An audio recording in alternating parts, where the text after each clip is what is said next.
Share screen. Play. Annotate. Spotlight.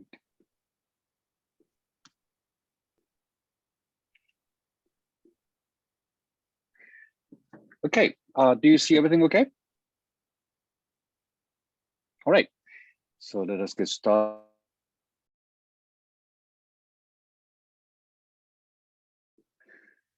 Do you hear me now? I was somehow muted for, okay. So we have been talking about this Klein-Gordon field as the first example of the relativistic quantum field theory. And I did mention that Klein-Gordon field describes spin zero particle, but I haven't told you why yet. And the reason is very simple. So we actually managed to quantize this field, and we came up with this creationization operator. And when you create a one particle at rest, because it's a massive particle, it can be at rest. And then all you have to do is to act the creation operator on the vacuum state. So just like what we have been doing with the Schrodinger field as well. But what you can see here is that there is only one state. And if you actually have a particle with spin, the state at rest should have a multiplicity given by 2s plus 1. Right, so if you have a spin 1/2 particle, then their states will spin up and spin down. If you have spin 1 particle, then you have the state with j's equal 1, 0, and -1. So the particle at rest should have a multiplicity of 2s plus 1 if you have a particle with spin. But in the case of Klein-Gordon field, we came up with this creationization operator, and for the real Klein-Gordon field, there's only one creation operator.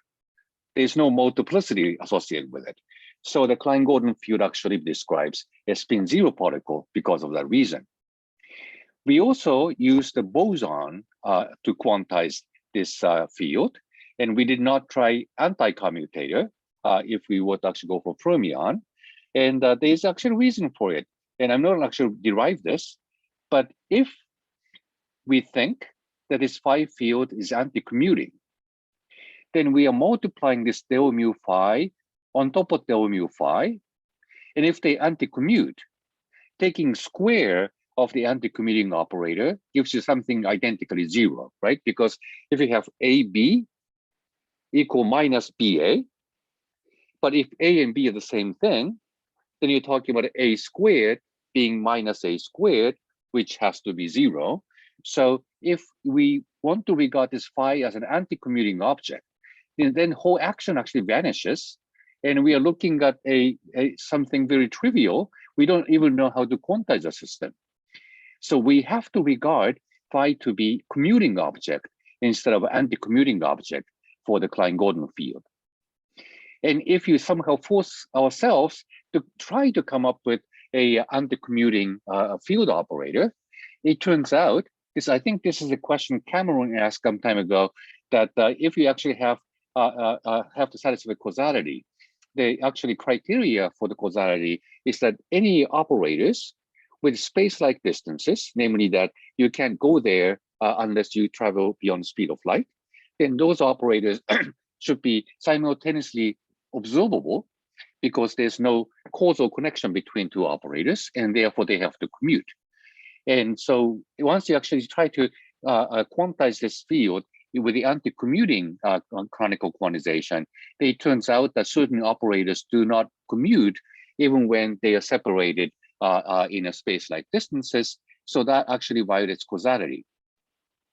So it turns out that the only consistent way of quantizing Klein-Gordon field is to use boson quantization, namely the commutators instead of anti-commutators. So this is the beginning of what is called spin statistic theorem in relativistic quantum field theory. Namely that if you have a field with integer spin, and Klein-Gordon field is an example of this because it has zero spin, then you have to quantize it as a boson. On the other hand, if you have a particle with half odd spin, like spin 1/2, then you have to quantize it as a fermion using anti-commutators. And if you don't do that, as we actually see later on today in the case of the Dirac theory, you find a problem with negative energies. Only when you actually quantize half-Earth spin field as a fermion, you find it a consistent ground state.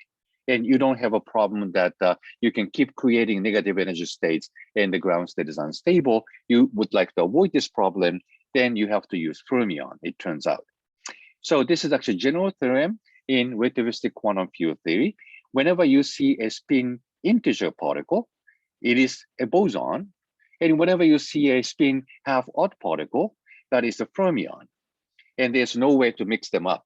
You can't quantize integer spin particle as a fermion. You cannot quantize a half-Earth spin particle as a boson. And this is something new, because in the case of the Schrödinger field theory, that it didn't care whether the particle was a boson or fermion. It was a choice you could make. But here, there's no choice. This is actually forced on you, namely that this is a prediction of the relativistic quantum field theory. And as far as we know, all particles we know in nature obey this theorem. Photon has spin 1, and it's a boson. That's why we could actually build a coherent state and hence laser out of it.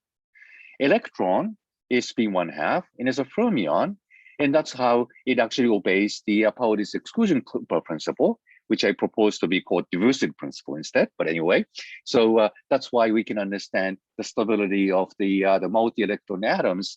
Not all the electrons go down to the ground state, but they occupy one by one up to a higher and higher levels. And that's how we understand the periodic table and the entire chemistry. So that was a very important thing for us, of course. And we see that the Mother Nature does respect this theorem, which we now understand is a consequence of combining relativity and quantum field theory as a relativistic quantum field theory. So this is yet another example that relativistic quantum field theory is far more predictive compared to non-relativistic field theory. The first prediction we learned about this is the existence of antimatter. We talked about this in the context of complex Klein-Gordon field. That was already one prediction, but now you see yet another prediction of the spin statistics theorem. So relativistic quantum field theory is far more predictive compared to non-relativistic Schrödinger field theory. And for the Klein-Gordon field, the only elementary spin zero particle we know in nature is the Higgs boson that was discovered by the Large Hadron Collider at CERN, I think 9 years ago by now. So I don't know if you have actually heard about this news when you were a little kid, but that's the particle which had been discovered relatively recently in the history of physics. And so that's the only particle we know that obeys this Klein-Gordon theory. Okay, any questions about this?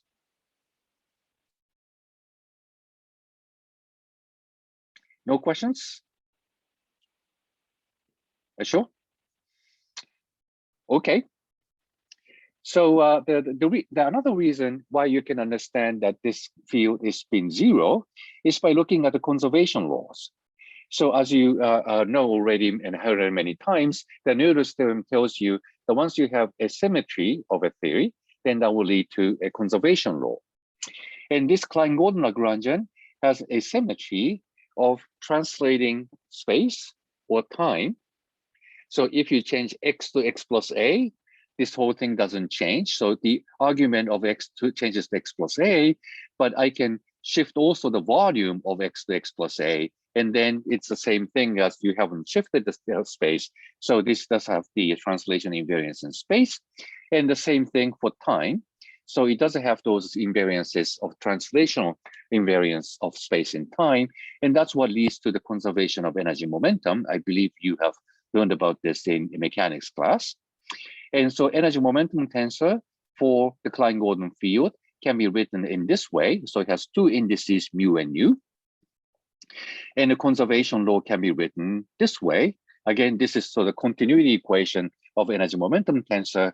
And when you integrate the time component of the energy momentum tensor over the entire space, that would define the conserved charge. And in the case of T00, that corresponds to the translational invariance of time, because this 0 is time. The other 0 is meant to give you the conserved quantity, and that is nothing but the Hamiltonian, namely energy. When you take the component 0i, again, the 0 component is for the purpose of getting something conserved out of continuity equation. The I component refers to the translational invariance of space in x, y, or z direction, and that gives you the conserved momentum of the system. Again, just like in Newtonian mechanics. So we have these quantities conserved. In addition, this Klein-Gordon Lagrangian has an invariance under the rotation of space too, and that should lead to the conservation law of the angular momentum. And then you can just write it down. So it turns out that the angular momentum can be written this way. And if you write it out more explicitly, you see this combination of x and derivative in the antisymmetric fashion. And that reminds you of the operator you have seen in quantum mechanics for the orbital angular momentum. So orbital angular momentum is x cross p. And if you write p as a derivative operator, it looks like this. So this really is the promotion of the angular momentum in quantum mechanics to field theory. But what it means at the same time, though, is that this has only the orbital piece of angular momentum. It doesn't have any matrix that represents a spin. So that's another way you can see that the Klein-Gordon field represents a spin zero particle. So that's basically all I wanted to say about the Klein-Gordon field for now. And then we would like to move into spin 1.5 particle next, namely the Dirac theory of relativistic quantum field theory. Okay, so let me pause here. Are there any questions about this?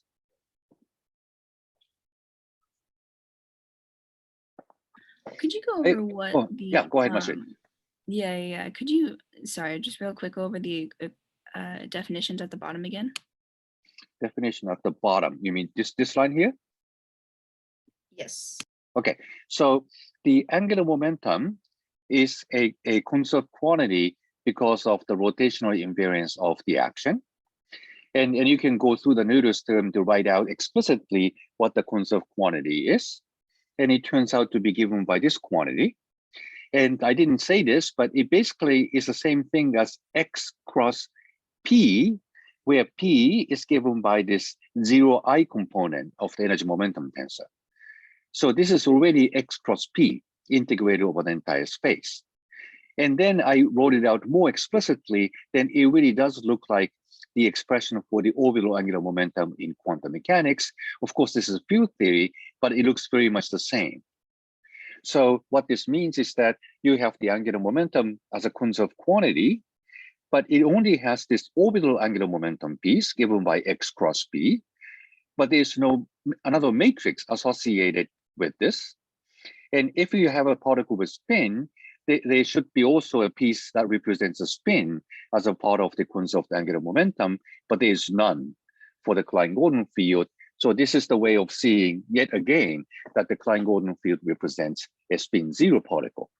And the reason I'm actually mentioning this kind of a different argument is that when we go to Dirac field, you really do see that angular momentum operator as a piece that corresponds to x cross p, but another piece that corresponds to a matrix that represents spin 1/2.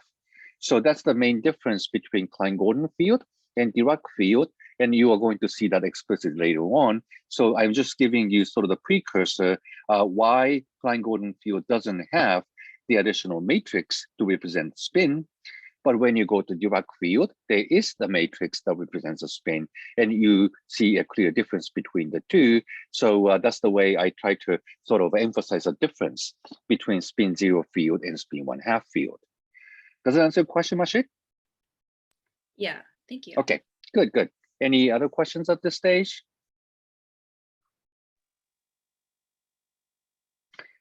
Earl, are you speaking? There we go. My microphone's on now. Oh, okay. How did you pick out the time derivative component from the energy momentum tensor? So if you remember that when we had, for example, charge conservation, in this case, what was conserved was a 4-vector J mu. It didn't have 2 indices, had only 1 index, right? So in that case, the conserved charge corresponds to the spatial integral of the zero component of that corresponds to basically charge density. And yeah, I believe you're checking that in your homework problem right now. So picking up the time component of something that is divergenceless is what gives you a conserved quantity. And the reason being that when you take time derivative of this is time derivative, so d0 acting on this one. And using this equation, I can write d0 plus di ti to be vanishing. So time derivative of this quantity then can be rewritten as a divergence of ti nu. But divergence is the total derivative. So when you integrate over the entire space, assuming that nothing's happening at the infinity of a universe, then you can drop it. So that's 0. So that's how you know that time derivative of this integrated quantity doesn't depend on time. So whenever you have this kind of divergence-less quantity, you pick up the time component of that, integrate over space, and then voila, you get something that is time independent. So I'm applying that general idea to the energy momentum tensor specifically.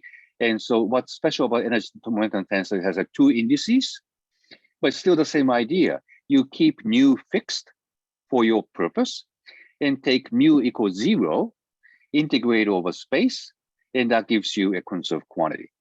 So that's the argument I used. Does it make sense, Earl? Yes. Okay. But how does it pop up specifically in the angular momentum bit on the bottom right? Yeah, so I didn't explain this, but angular momentum can be also written as the relativistic tensor, which has actually 3 indices, so it's getting pretty complicated. That's why I didn't actually want to write it down. And out of that 3 index tensor, I'm picking up a time component that actually turns out to have this form. So I'm skipping the process of defining the 3 tensor object because it's kind of cumbersome, but end result is really this one basically corresponds to picking up time component of whatever is divergence less, and integrating over space gives you a conserved quantity. So I'm applying the same idea. Okay, does that answer your question? Good. Any further questions? And I see Andy's cat again. All right, so this finishes up the discussion of the Klein-Gordon field for now, and then we move on to a spin 1/2. But before getting to spin 1/2, this is just a quick recap of the vector potential once again. And earlier on, we quantized the vector potential with the Coulomb gauge because that was the most convenient thing for us to do. But as you know, the Coulomb gauge is actually not Lorentz invariant because it picks up only the spatial derivative. So if you want to maintain Lorentz invariance, then you would want to probably take the Lorentz gauge, where you see the mu indices are contracted between lower and upper indices, and that is guaranteed to give you something Lorentz invariant. If you set the condition that del mu a mu vanishes, then that is a Lorentz invariant gauge condition. And we didn't do this because there's actually complication associated with it. But if you take Lorentz gauge, Maxwell's equation can be simplified in the following way.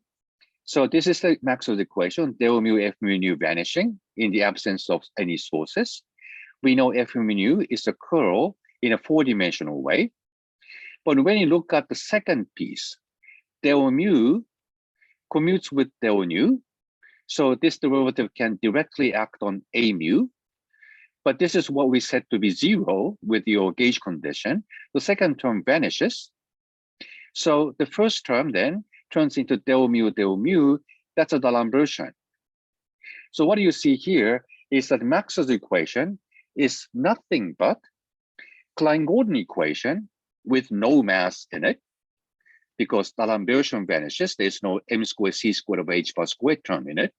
So the Maxwell's equation is nothing but massless Klein-Gordon equation, except that the field comes in 4-some. So there are 4 components of the field. And that actually allows you to have a spin, because then you can write down a 4x4 matrix associated with the angular momentum. So the Maxwell's field, if you choose Lorentz gauge, is nothing but the collection of 4 massless Klein-Gordon equations. So Klein-Gordon equation basically appears everywhere whenever you write down a relativistic field equation. And when you stick to this idea, then you have actually a 4 linearly independent polarization vectors, and you have 4 independent creation-annihilation operators. So you have a 4 sets of the Klein-Gordon fields that way. And of course, that is actually too much. We know that there are only 2 physical degrees of freedom associated with the photon, one polarization in this plane, another polarization in that plane. We already talked about that. And that was manifest with the Coulomb gauge. That's why Coulomb gauge was actually a convenient choice for practical calculations. But if you insist that the Lorentz invariance is kept intact, then you have to choose Lorentz gauge. But somehow you end up with 4 independent degrees of freedom, which is an artifact of this gauge choice. So it turns out that even though it looks like you have 4 independent degrees of freedom, only 2 out of 4 represents physical degrees of freedom. The other 2 end up sort of canceling against each other and disappears from anything physical. And that's an added complication of using Lorentz gauge. That's why we didn't want to do this. That's why we went to Coulomb gauge, where it is really manifest that you have only 2 degrees of freedom for the very beginning, but you can actually take another gauge based on this Lorentz invariant gauge choice, but then you have to face with something rather artificially unphysical degrees of freedom, which are guaranteed to cancel against each other anyway, so you don't have to worry about it, but that's an extra complication we didn't want to get into. But the main point here is that now you have these multiple Klein-Gordon fields, and this multiplicity allows you to talk about matrices in the 4x4 space, and that is what ends up giving you the contribution of spin. Again, I'm mentioning this only as a precursor to what would come up for the spin 1/2 particle Dirac field, where you really naturally do get that kind of matrix as we actually start to look into it. And again, this is just meant to be a precursor of that idea. So when we come to a discussion of the Dirac field, you will explicitly see why having multi-component field turns out to be essential to talk about the spin of the particle. Okay, so yeah. So any questions about this slide?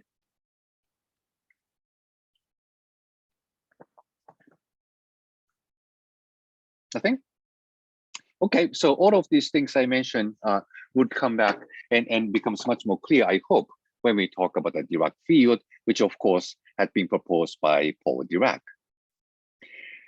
So one thing we talked about is that the Klein-Gordon equation didn't allow for probability interpretation because this is the second order differential equation in time. So being the second order differential equation, the phi and phi dot are independent initial conditions. So phi star phi would not be conserved because you can choose a different initial condition to make it not conserved. So something positive definite was not conserved. We could define something conserved, that's something you're looking at your homework problem right now, namely the charge or number of the particles. But this is not positive definite because it turns out that this charge is the number of particles minus number of antiparticles. So it can be either positive or negative, depending on how many particles and antiparticles you have in your state. So now you can define something conserved, but it's not positive definite. And in order to have a probability interpretation of the field equation, you need to come up with a probability which is positive definite because it's probability and is conserved. And you could not come up with such a quantity for the Klein-Gordon equation. And that's why it failed as a relativistic quantum mechanics. Of course, it was resurrected and it succeeded as a relativistic quantum field theory, but basically initial try by Schrödinger and Klein-Gordon did not work out. That's why we had to go to field theory. So what Dirac initially did, because he didn't know the field theory either when he proposed the Dirac equation, he tried to come up with relativistic wave equation. Namely, he wanted to promote Schrödinger equation to something relativistic. And that's how he came up with the Dirac equation. And we know now, in some sense, that was a wrong argument because there's nothing called the relativistic quantum mechanics. We will see why that his attempt also failed in the end. But this was just his argument, how he came up with the Dirac equation. So we are following sort of historical path to introduce the Dirac equation for now. So in the end, you will see that you still cannot come up with probability interpretation of the Dirac equation either, but at least we follow the path of the Dirac's line of thoughts and then try to come up with a Dirac equation in sort of the heuristic fashion. So we are following that line of logic for now. So what he thought about is because he wanted to promote the Schrödinger equation to something relativistic. And to make it relativistic, you need to treat space and time on equal footing. But the requirement from probability interpretation was that you want to come up with the first order differential equation in time, because that allowed us to come up with the probability interpretation of the Schrödinger equation. Psi dag of psi was positive definite and conserved. And so that's what he wanted to achieve. He wanted to come up with the differential equation, which is first order in time. But now that he also wanted to make it relativistic, and you have to treat space and time on equal footing. So if the differential equation is first order in time, it also has to be first order in space too. So here is the equation he came up with. So this is time derivative, just like in Schrödinger equation. This is first order in time derivative. But to treat space and time on equal footing, the right-hand side of the equation also has to be the first order derivative in space. So you cannot write p squared over 2m. So he has to come up with something linear in p, because p is a spatial derivative. But p is a vector. It comes in 3 components, x and y, z. To make it rotationally invariant, you need to take an inner product with some other vector so that it doesn't depend on the spatial orientation. And he didn't know what to dot p against, so he just wrote out alpha dot p without a good idea on what alpha might be. But anyway, so that's how he came up with this expression. The time derivative should give you alpha dot p. And to get the dimensions correct, the left-hand side is meant to be the Hamiltonian. So this has the dimension of energy. We know momentum doesn't have dimension of energy. To make it have the same dimension on both sides of the equation, he had to multiply it with the speed of light. C times P has the dimension of energy. So that's how he settled with this term. So something has to look like C alpha dot P acting on psi to satisfy, again, 2 requirements. Both sides have the same dimension, and it has to be linear in P, because you need to treat space and time on equal footing as the first order differential equation, both in time and space. Now that you got something with dimension of energy, there's another quantity you have for a free particle that has dimension of energy, namely mc squared. That's the rest energy of the relativistic particle. And because we didn't know what alpha may be, in the same way, he put in another thing he didn't know about called beta to write this equation. We don't know what it is for now, but this is the most general equation you can write to satisfy what he wanted to do. Everything is first order in derivative, both in time and space. Everything has the correct dimension. This is energy. Cp has dimension of energy. mc squared has dimension of energy. It's rotationally invariant because this is an inner product between 2 vectors, even though we still don't know what alpha vector is. And mc squared, it is a number, but we still don't know how to write the equation. So let's just temporarily put this additional factor beta in here and see what the constraints are. So this is the equation he wanted to try. But just like in the case of Maxwell field, it still needs to satisfy the Klein-Gordon equation, because that's the only relativistic wave equation we know, at least at this stage. So this field psi, whatever that may be, should satisfy the Klein-Gordon equation, namely time derivative squared is space derivative squared plus m squared with proper factors of h bar and c. So we require that this wave, the psi, satisfies the Klein-Gordon equation. So it turns out that you can make sure the Klein-Gordon equation is satisfied just by taking another power of this time derivative. So that means you square on the right-hand side too.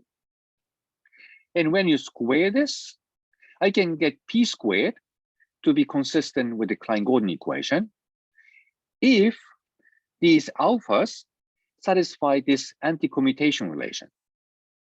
Because if I square this, I get alpha I pi times alpha j pj.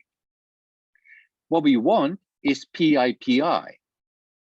So if alpha I alpha j turns into delta ij, then pi pj turns into pi pi, namely p squared. So that's how he came up with this condition that we don't know what alpha may be, but it needs to satisfy this so that we can recover the Klein-Gordon equation for psi. In the same way, when you square the second term, mc squared beta squared should give you m squared c to the fourth. So what that means is the beta squared has to be 1. Also, we don't want to have the cross term between p and m. In order not to have the cross term, we need to make sure that alpha p mc squared beta and mc squared beta times alpha b in the opposite order has to vanish, which means that alpha and beta need to anti-commute. So in order for this first order differential equation to be consistent with the Klein-Gordon equation, we introduced these arbitrary coefficients. We didn't know what they were, but these coefficients alpha and beta need to satisfy these conditions. Alphas anti-commute with itself, except when they are the same. If they are the same, alpha squared turns into 1. Beta squared is also 1, and alpha and beta anti-commute. Namely that we have 4 quantities here, alpha 1, alpha 2, alpha 3, and beta. All of them anti-commute, but if you square any one of them, that will give you 1. So that's the property these coefficients alpha and beta need to satisfy. So the question is, what could they be? But I hope the argument is clear. So in order to have this first order differential equation, and to be also sure that it is consistent with the Klein-Gordon equation, we introduce these arbitrary coefficients alpha and beta, but they need to satisfy these anti-commutation requirements. So any questions about this argument Dirac had in his line of thoughts? Is everything okay for now? Okay, so then the question is, what could this alpha and beta be to satisfy these requirements? Oh yeah, so this I just wanted to emphasize that P is a spatial derivative so that the T and X both come with the first order derivatives on both sides of the equation, and therefore we are treating space and time on equal footing. Okay, so it turns out if you want to come up with such objects which squares to 1, but among 4 of these, they all anti-commute among each other, the only way you can come up with such 4 quantities is not numbers, but 4x4 matrices. So if you define alpha using the Pauli matrices in this fashion, Pauli matrix is already 2x2. I'm using 2x2 matrix twice. So this is actually 4x4 matrix. So the upper 2x2 block is identically 0. And the 0, 1, 2x2 block is Pauli matrix. Sorry, 1, 2, 2x2 block. 2, 1, 2x2 block is also Pauli matrices. And 2, 2, 2x2 block identically vanishes. So that's alpha. I have 3 of them. And beta is also 4x4 matrix. And here 1 is meant to be identity matrix of 2x2 form. Minus 1 is also meant to be identity matrix with opposite sign of the 2x2 form. So this whole thing is actually a diagonal matrix 1, 1, minus 1, minus 1. So the whole thing is a 4x4 matrix. And up to unitary transformation, you can prove that these 4x4 matrices are unique in order to satisfy these requirements. So first of all, no number can satisfy these requirements. That's the first thing. That's why we have to generalize this to matrices. And second, these matrices are unique set of matrices that satisfy these requirements up to unitary equivalence. So if you take any unitary transformation of this alpha matrix, U dagger this times U, and beta also U dagger this matrix in U, and then when you multiply them, U dagger and U cancel, so they still satisfy the same requirements or algebra. So unitary transformation is still allowed, but up to that, then this solution is unique. So that's something you can prove mathematically. So for the purpose of Dirac, this is now a unique set of matrices he can use to satisfy both requirements of being first order differential equation in space and time. And it reproduces the Klein-Gordon equation to make sure that this is a relativistic wave equation. Then this is the unique choice he had to make. So let's use that. Then the Hamiltonian, which is the right-hand side of this equation, is C alpha dot P. Now we know what alpha is, plus MC squared beta. Now we know what beta is. And so this Hamiltonian is a 4x4 matrix, which contains spatial derivative in it. But it's a matrix, so we can deal with it. And using this Hamiltonian, you can go ahead and compute its commutator with orbital angular momentum L. And orbital angular momentum is x cross p, and I actually made a mistake here. This is x cross p, not alpha. No, I'm sorry. The L is x cross p. And when you put x cross p in this commutator, x does not commute with p in the Hamiltonian, right? So here x cross p, commutes with p. P also commutes with constant MC squared, but x doesn't commute with p. So x in L doesn't commute with this p. That comes with C alpha. And p remains out of x cross p. So commutator of x cross p with the Hamiltonian ends up having this expression. So what you learn immediately is that using this Hamiltonian, orbital angular momentum is not conserved because it doesn't commute with Hamiltonian. And this is where spin comes in.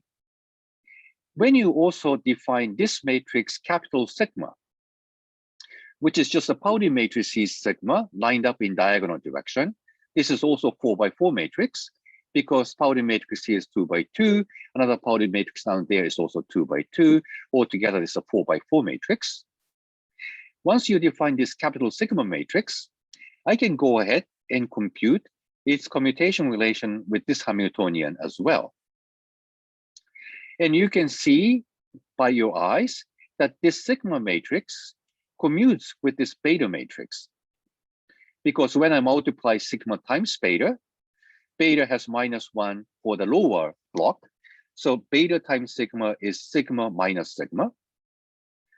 But if I multiply it in the opposite order, sigma times beta, that's also sigma minus beta. So you get the same answer, so commutator vanishes. So beta does not commute, does commute with beta, sigma, and therefore it doesn't contribute this commutator. On the other hand, you can also see that this alpha matrix does not commute with sigma because sigma x, sigma y don't commute, for example. And sigma x, sigma y has a commutator of 2 sigma z. So in that way, when you compute the commutator of alpha and sigma for, let's say, x and y component, you end up with the z component over here. When you do this y and z, you get x component. When you do z and y, you get x, z and x, you get y component. So what that means is that commutator with a sigma matrix gives you this outer product, alpha cross p. That's something you can work out, and I'm going to ask you to actually verify this in the next homework problem. So now that I computed L, that doesn't commute with H, sigma, that doesn't commute with H. But if you look closely, they look very similar to each other. So then you can come up with this combination of L plus H over 2 times sigma. And there's no minus sign here. Therefore, if you compute the commutator of this whole thing with the Hamiltonian, this one does commute with the Hamiltonian. Namely, this whole thing is conserved. And what is conserved is the sum of orbital angular momentum x plus b plus some matrix. And because this matrix is made up of these Pauli matrices, if I, for example, take the z component, I should have put the vector over here. Z component is sigma z, which means it's a diagonal matrix 1 minus 1, 1 minus 1. So it's already diagonal. So eigenvalues are 1 and minus 1. 1 and minus 1 times h over 2 is plus minus h over 2.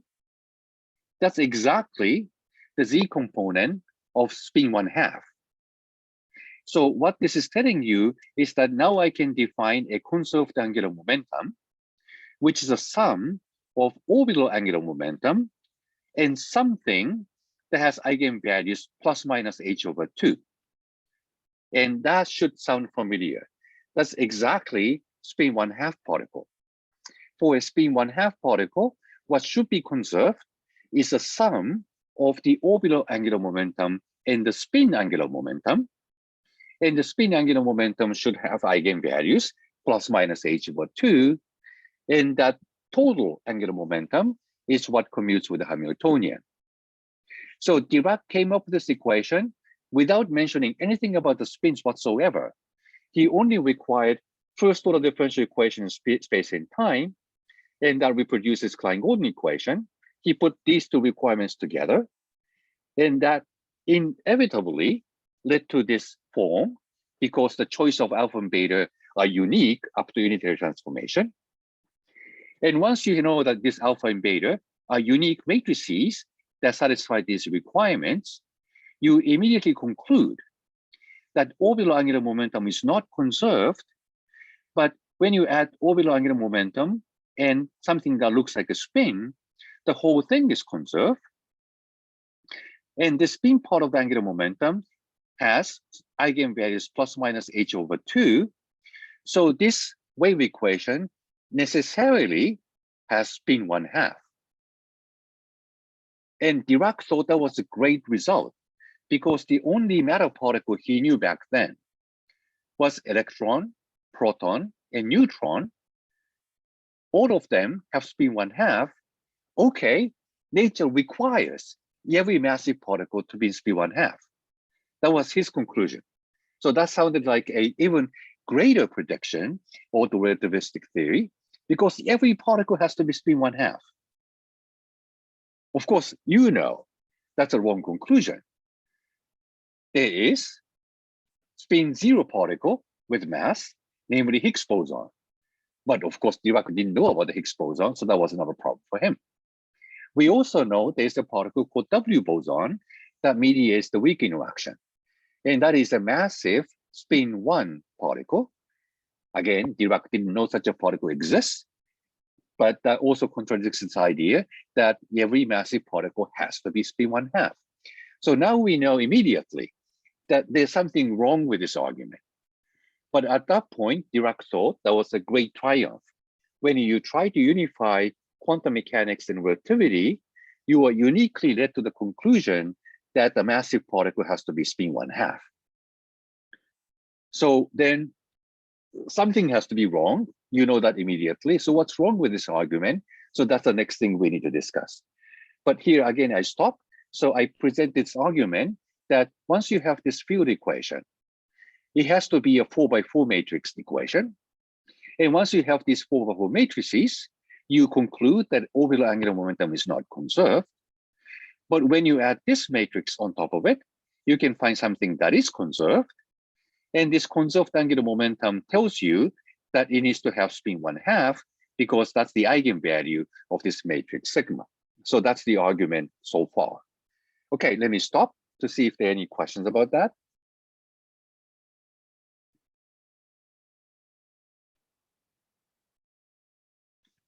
Everything looks okay? By the way, because I moved to another place where I had a better internet connection, I don't have a clock or watch right here.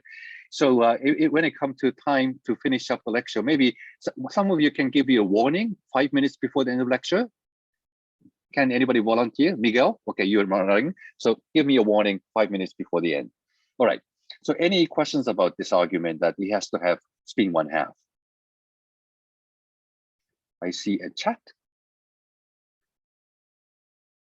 5 minutes and VM. Okay, good, right, good. No questions? Okay, now we need to see what's wrong with this Dirac's argument. Anyways, we got this wave equation. The first thing we want to see is that, well, we got this relativistic wave equation, but it really doesn't make sense to have the correct non-relativistic limit. So what we need to see is the non-relativistic limit of this Dirac equation should reduce to the Schrödinger equation in some way, right? So here's the way you can take the non-relativistic approximation of this equation. So the left-hand side is meant to be time derivative, and therefore it should supposed to give you the energy eigenvalue. And the big portion of energy in relativity is this rest energy of mc squared. But in order to take non-relativistic limit, we are not interested in this big rest energy. We are interested in the kinetic energy, which is supposed to be p squared over 2m. So in the non-relativistic limit, we need to remove mc squared from the definition of energy and look at the remainder of the energy, which I call E prime. So the whole thing is E, including rest energy, but what we're interested in is this E prime. And this is because that the 4x4 matrices, psi is a 4-component column vector. I'm writing this 4-component column vector in terms of 2 components, the column vectors. Chi is 2-component, eta is also 2-component. Altogether, this is 4-component column vector. And on this 4-component column vector, the right-hand side of the equation has this 4x4 matrix structure. So I'm writing it out more explicitly using these forms of alpha and beta matrices. So mc squared beta is diagonal. So I have mc squared up here and minus mc squared down here. Alpha is this off-diagonal components. So C alpha dot P is C sigma dot P for this off-diagonal block, and also C sigma dot P for the lower off-diagonal block. So that's the Dirac equation now. And what we need to work out is what this E prime is. And using the upper component of this the equation, I can see that mc squared plus E prime times chi is mc squared times chi plus C sigma dot P times eta, right? So mc squared plus E prime acting on chi is mc squared times chi plus C sigma dot P times eta. But what you see is that mc squared times chi is common for both sides of the equation. I can remove it. Then I find E prime chi is C sigma dot P acting on eta. So that's this equation over here. I do the same thing for the lower 2 components. Left-hand side is mc squared plus E prime eta. And right-hand side is C sigma dot P times chi minus mc squared eta. In this case, I have minus mc squared on the right-hand side of the equation. I move it to the left-hand side. That changes sign to plus mc squared. That adds together with this mc squared that's already there. So I find the left-hand side of the equation now is 2mc squared plus E prime acting on eta. Right-hand side has C sigma dot P acting on chi. That's this one. And mc squared eta, I moved it to the other side. So this is the equation now. But I mask this E prime here because E prime is supposed to be just the kinetic energy, which is much smaller compared to the rest energy in the non-relativistic limit. So to a good approximation, I can ignore this E prime for this second set of equations. If I ignore E prime, then I can solve for eta just by dividing both sides by 2mc squared. So I find eta is given by c sigma dot p over 2mc squared acting on chi. Then I can substitute eta in the first equation using the solution I just got for eta and eliminate eta. So E prime chi is c sigma dot p acting on eta, where eta is c sigma dot p over 2mc squared acting on chi. That's this thing over here. Then you find c cancels this c squared. Now that I have well-defined limit of sending c to infinity, that's a non-relativistic limit. I also have product of two matrices, sigma dot p times sigma dot p.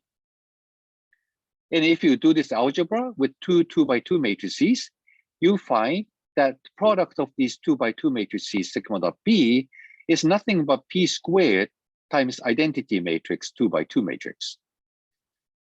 So it turns out that the right-hand side of the equation is indeed p squared 2m as we wished for the energy eigenvalue of non-relativistic particle. But chi is still a two-component column vector. And that actually sounds right, because what we wanted is to find the equation for spin 1/2 particle. Spin 1/2 particle with spin up and spin down states. So they are supposed to be two possible states. And indeed, chi has two components.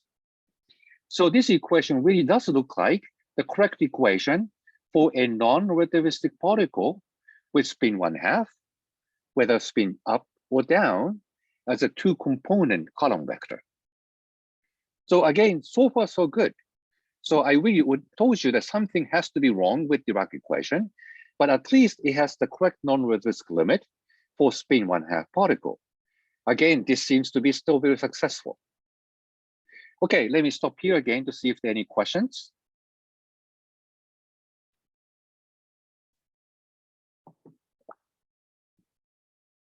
Everything okay? Miguel? No, I had a question. Could you quickly repeat why we kind of ignore the E prime in the second equation? Right. So E prime is the kinetic energy, which turned out to be p squared 2m. And if you use velocity instead, this is 1/2 mv squared. Non-relativistic limit means that the velocity is much smaller than the speed of light. So 1/2 mv squared is much smaller than 1/2 mc squared. And this one's 4 times that. So definitely this is much smaller than 2mc squared. And that's why I could ignore E prime in obtaining this approximate solution for eta in a non-relativistic limit. Okay, good. Any other questions?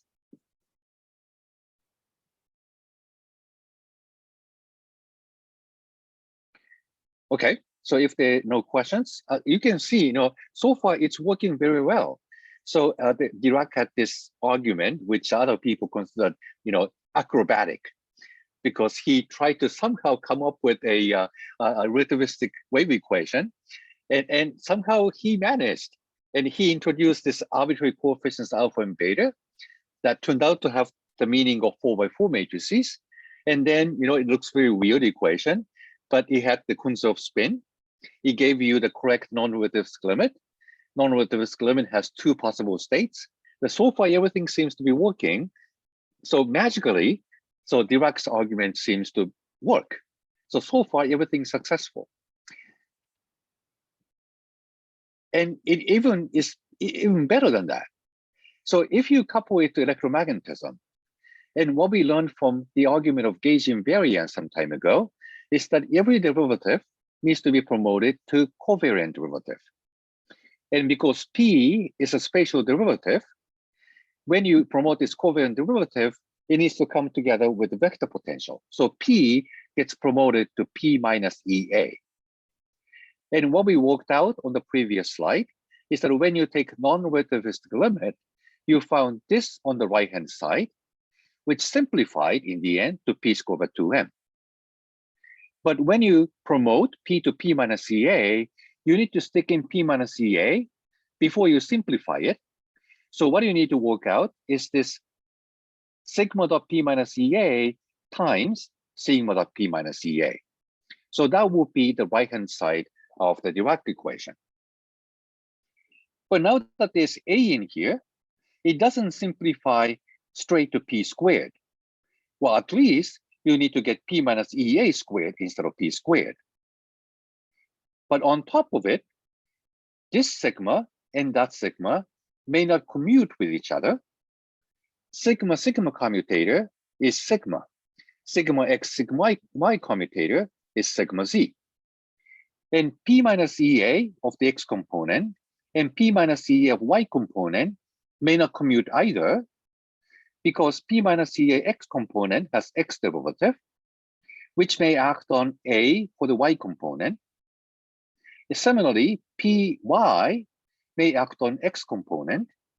So then I find x derivative of AY minus y derivative of AX.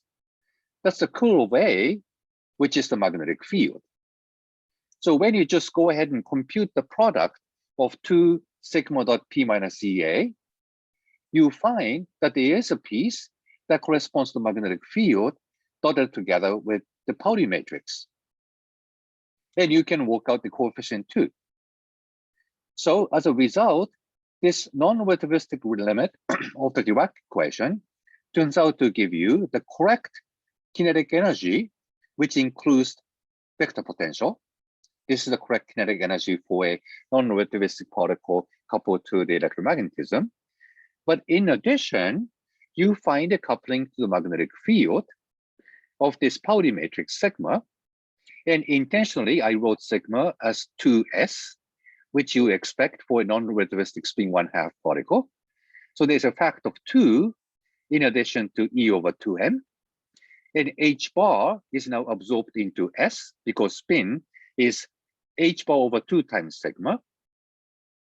And now you find the coupling to the magnetic field is given by Bohr magneton times 2 times spin. So here you predict that this spin 1/2 particle has a magnetic moment with G factor 2. Isn't that amazing? Now you predict the G factor of this particle. So once again, I emphasize what Dirac did in his acrobatic argument is trying to come up with the relativistic wave equation. It has to be first order to give you probability interpretation. It also needs to be first order in space to treat space on time on an equal footing. Then he had this arbitrary coefficients alpha and beta, which turned out to be 4x4 matrices. And once you have that equation, you take the non-relativistic limit together with the coupling to electromagnetism. Then you predict not only the particle has spin 1/2, but has a G factor 2 for its magnetic moment. And that's exactly right. So not only Dirac came up with this relativistic wave equation, it was very predictive. It predicts spin 1/2 with G factor 2. So far, that's even amazing success. So something has to be right about this Dirac equation.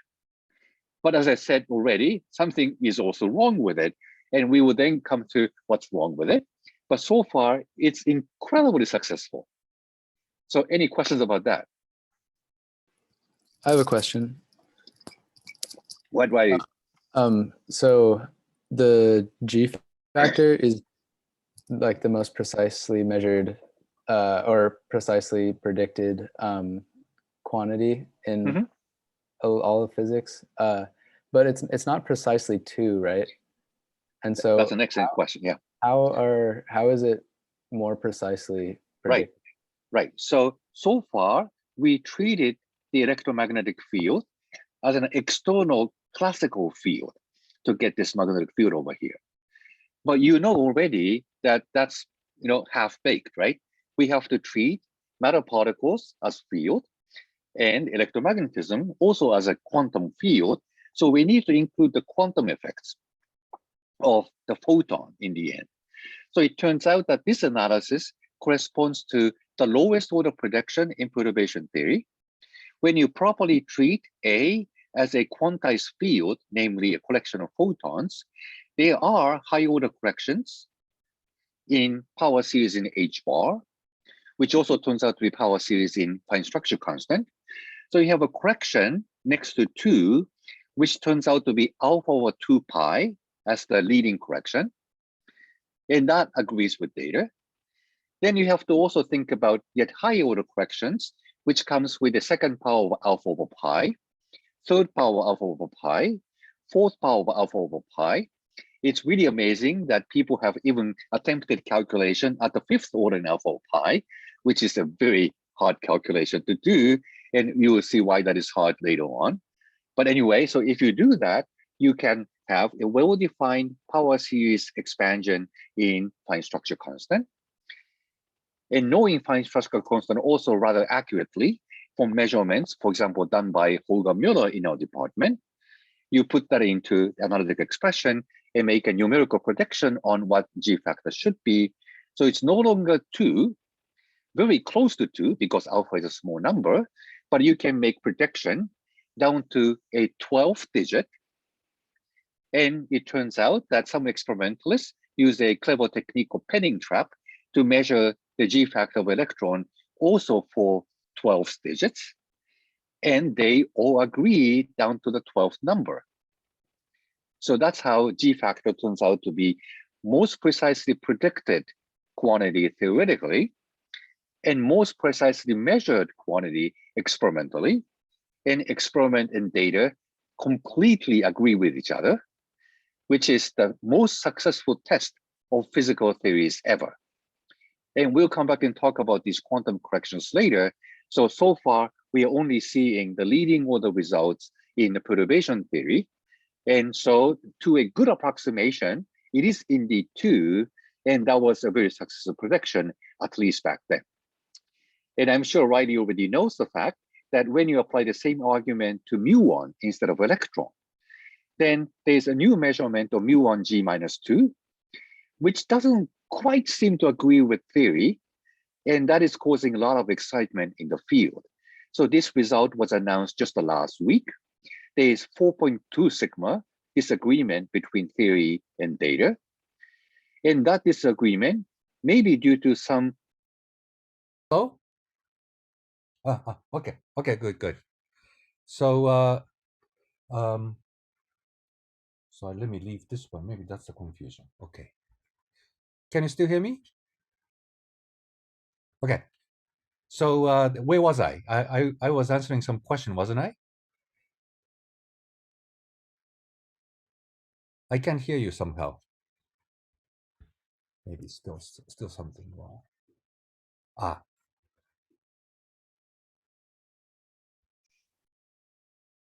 Can you speak again, Miguel, to see if I can hear you? Yeah, you were talking about mu1 G minus 2. Okay. And am I already still recording? Yes. Okay, good. Yeah, I was talking mu1 G minus 2. And so I think I mentioned that the result announced last week had a discrepancy between theory and experiment at the level of 4.2 sigma. So the excitement is that maybe this is hinting at some new particles or new interactions we haven't discovered yet, which come into these quantum corrections. And people started to talk about possibility like maybe this is actually new particle predicted by supersymmetry, or something called dark photon, or something called axion. So that's why there is a lot of excitement going on in the community right now. What could this actually mean? So we don't quite know yet what to make out of it, but the G minus 2, because it being most precisely predicted number in physical theories, and also turns out to be most precisely measurable quantities in experiment, testing theory against experiment is the hallmark of how physics gets done.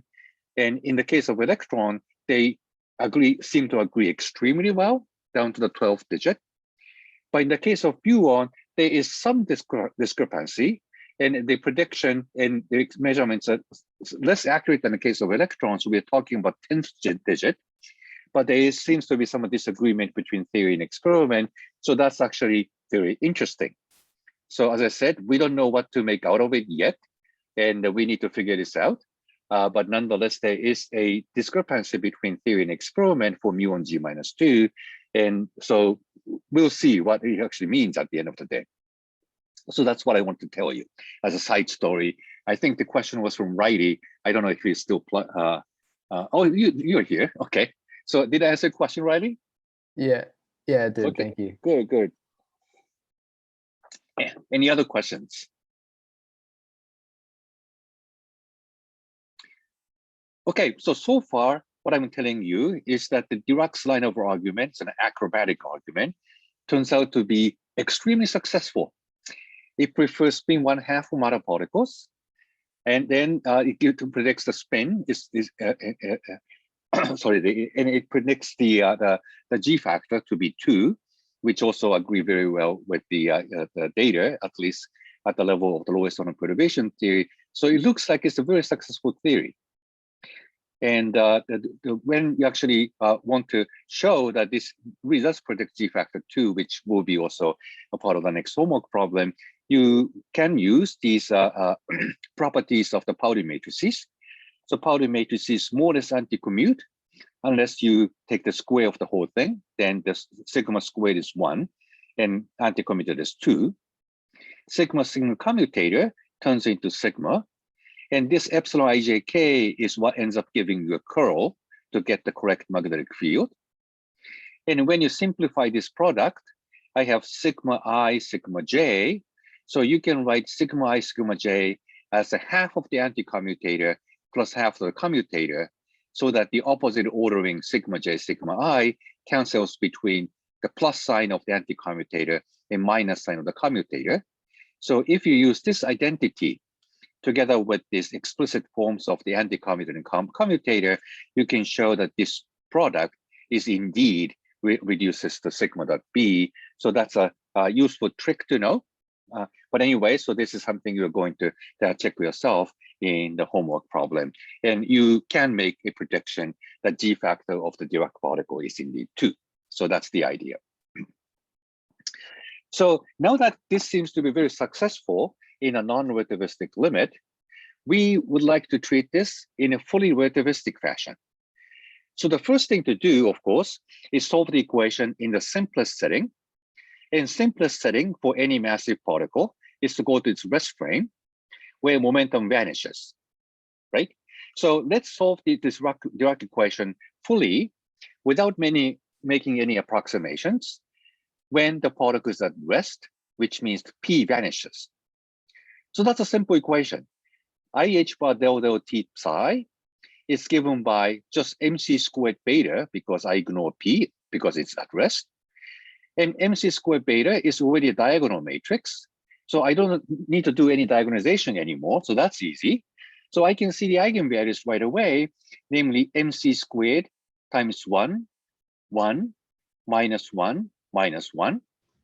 Oh, So I sorry see. to interrupt. Okay, go ahead. There's like 4 minutes left. Oh, okay, thank you. You may need to say it. All right. So here's 1, 1 minus 1 minus 1. So eigenvalues are MC squared, negative MC squared, negative MC squared. So what you see is that upper two components have energy eigenvalues MC squared. That's good. That's the energy for the particle at rest. That's the rest energy. Now comes the lower two components, which have negative energy eigenvalue, negative MC squared. So when you solve the Dirac equation in its full glory, you find solutions with negative energy eigenvalues. So that's the beginning of the problem. And when you go to finite momentum, you find the same thing. You find solutions with energy eigenvalue correctly given by P squared C squared plus M squared C to the 4th square root with a positive sign. And there are two solutions for that. But you also find two solutions with minus sign in front. And the origin of minus sign is pretty obvious. Dirac made sure that his equation reproduces the Klein-Gordon equation. And Klein-Gordon equation basically says energy squared is given by p squared c squared plus m squared c to the fourth. And energy eigenvalue is taking square root of both sides. But when you take a square root, you find two signs, plus and negative. So that's how you end up finding solutions with positive energies, which are good solutions. But you also end up with solutions with negative energies, which are bad solutions. Why is that bad? For example, if you think of the electron and hydrogen atom, and electron, of course, has the positive rest energy together with the energy eigenvalue of the hydrogen atom, and that's still positive overall. mc squared minus binding energy of the hydrogen is of the order of alpha squared times mc squared over 2, it turns out.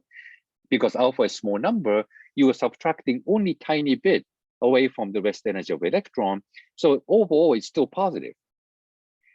But there are these negative energy solutions, then you find that these solutions would actually decay into negative energy solutions. Then hydrogen atom is unstable. So negative energy solutions would actually be a problem because all the electron with positive energies can decay down to negative energy solutions. It can keep decaying to lower and lower energy solutions with higher P, which gives you lower and lower E, and then there's no ground state. And that's a big problem. So now we see the beginning of the problem, namely that Dirac equation predicts existence of all these negative energy solutions. And if there are negative energy states, then positive energy state can decay into negative energy state, and you don't find a stable electron anymore. So something has to be done to save the day.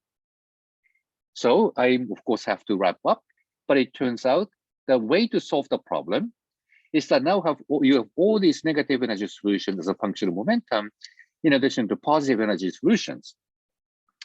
Dirac came up with this excuse that, okay, we have to assume that all of these negative energy states are already occupied.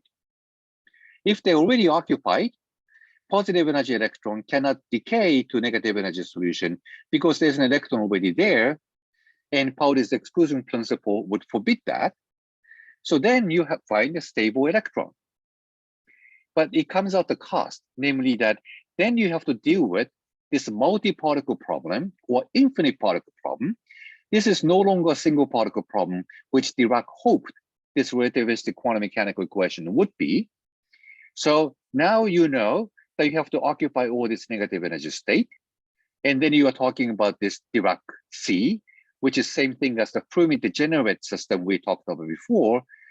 Then it turns out that you have to go to quantum field theory. So far, Dirac equations seem to be extremely successful, except for one thing, that you have to occupy all of these negative energy solutions. But once you do, it's no longer a single particle problem. And it turns out that you have to go to quantum field theory instead. So that's where Dirac's theory failed. And that's why we need to promote Dirac equation now to a quantum field theory instead of quantum mechanics. And then we need to figure out how to quantize quantum field theory of Dirac field. And then we see how spin 1/2 particles would come out of it. So that's the rest of the discussion we're going to do on Friday. So I stop here and see if there are any questions. And sorry about this mix-up of losing power. Any questions? Yeah, I had a quick question. So all these like negative energy states, are those physical, or like is that just like some fluke in his theory? It partly depends on your point of view. So if you feel all of these negative energy states, just like what we talked about in the case of the metal, you can talk about Hall. In Hall, turns out to be antiparticle of electron, and that's a positron. So you can say that these negative energy particles are physical because you have to occupy them. And once you occupy them, you can talk about a Hall, and the Hall turns out to be antiparticle. So that whole argument seems physical. But if you ask the question whether you can observe this entire negative energy states in some way, and they have to be all filled, and that's what we think as the ground state of the system. The only thing we can observe is what is the excitation on top of the ground state. So you can observe positron, but you cannot observe this infinite negative energy sea of negative energy electrons. So you can say that's sort of unphysical because you cannot observe it. So that's why I said it's sort of partly depends on your point of view. What do you mean by physical? And so whether this negative energy C is physical or not becomes in some sense partly philosophical question, which you cannot resolve by purely physical means. So it depends on a point of view in the end.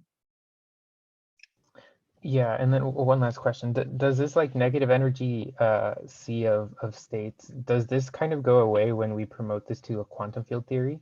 Or in some sense, yes, but that's exactly the same way when we actually did QFT with this Fermi degeneracy in the middle, then you can switch creationization operator for that purpose, but you can talk about a hole. And when you did the switch, then hole, so the ground state with all these electrons occupied was actually a state with no particles in it. So in QFT, you can play this trick because you're talking about creationization operator. In playing this trick, you don't need to talk about this negative energy states field in the Dirac sea anymore. And then you can sort of, forget about it. So that's why it depends on your point of view. Okay, any other questions? I have a question. Go ahead, Riley. It's about earlier when we just started looking at the Dirac equation. And so Dirac chose the alpha matrices, the alpha and beta, but you said that a unitary transformation could still satisfy this equation. That's right, yeah. So you can choose different, what we call representation. So what I showed on for the alpha and beta is one representation of these anti-commutation relations. Yeah. You can use unitary transformation to go to a different representation, but they are physically equivalent. Okay, and so if you went to a different representation, how would that change the theory? So it's sort of the convention issues. So when you have a convention of say X, Y, and Z axis to represent space in some way, I don't know how to do that, like this, okay? And I can choose the different convention of different coordinate definitions, and that's a different basis vectors. They are related by rotation. And of course, on the planet Earth, we are living on the ground, so it does make a difference. But if you are out in an empty space, it doesn't matter which basis you choose. So physics is totally rotational invariant. So that's the same thing. So you can choose a particular basis for this Dirac 4-column vector. But if you take linear combination of different bases, it just amounts to the rotation among these different components, and physics remains the same. Okay. Thank you. Okay. Any other questions? All right. So sorry for the mix-up. Next time I try to remember to bring the power adapter when I move to a different room. And so I see you on Friday. Thank you. Bye.